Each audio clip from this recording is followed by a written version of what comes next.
BNP chairperson Khaleda জিয়ার সঙ্গে সেনাপ্রধান জেনারেল ওয়াকারুজ্জামানের সৌজন্য সাক্ষাৎ নিয়ে রাজনীতিক সহ বিভিন্ন মহলে কৌতূহলের সৃষ্টি হয়েছে। এদিকে সাবেক প্রধানমন্ত্রীর স্বাস্থ্য ও চিকিৎসার খোঁজ নিতে সৌজন্যমূলক সাক্ষাৎ বলা হলেও ঘটনাটিকে অত্যন্ত তাৎপর্যপূর্ণ মনে করেছেন বিশ্লেষক ও রাজনীতিবিদ সহ অনেকেই। হঠাৎ সেনাপ্রধানের এই সাক্ষাৎ নিয়ে নানা আলোচনা হচ্ছে। যদিও সাক্ষাতের দুজনের মধ্যে কী আলোচনা হয়েছে তা এখনও জানা যায়নি। উন্নত চিকিৎসার জন্য শীঘ্রই বিদেশে যাওয়ার প্রস্তুতি নিতে শুরু করেছেন 3 বারের সাবেক প্রধানমন্ত্রী বেগম খালেদা জিয়া। অসুস্থতার কারণে তিনি দীর্ঘদিন গুলশানের বাসভবন ফিরোজার 4 দেয়ালের মধ্যে রয়েছেন।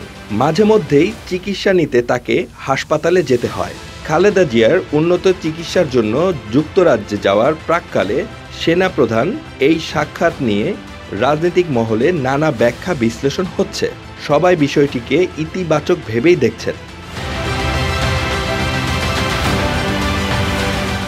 সাক্ষাতের ব্যাপারে জনসংযোগ পরিদপ্তর ISPR এর সঙ্গে যোগাযোগ করা হলে তারা আনুষ্ঠানিক কোনো মন্তব্য করতে রাজি হয়নি। তবে এটা জানায়, খালেদা জিয়ার স্বাস্থ্যের খোঁজখবর নিতে এটা একান্তই সৌজন্য। ৭৯ বছর বয়সী প্রবীণ এই রাজনীতিবিদ বিভিন্ন শারীরিক জটিলতায় ভুগছেন।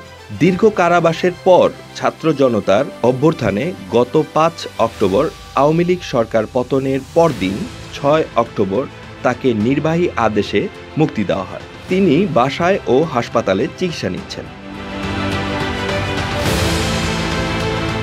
দীর্ঘদিন একাকী থাকা খালেদা জিয়া যুক্তরাজ্যে গেলে সেখানে বড় ছেলে ও বিএনপি ভারপ্রাপ্ত চেয়ারম্যান তারেক রহমান সহ তার পরিবারকে কাছে পাবেন।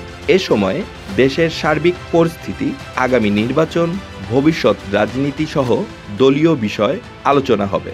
সব মিলিয়ে খালেদা জিয়া যুক্তরাজ্যে যাওয়ার আগে সেনাপ্রধানের এই সাক্ষাৎ নিয়ে অনেকের মধ্যে কৌতূহল সৃষ্টি হয়েছে।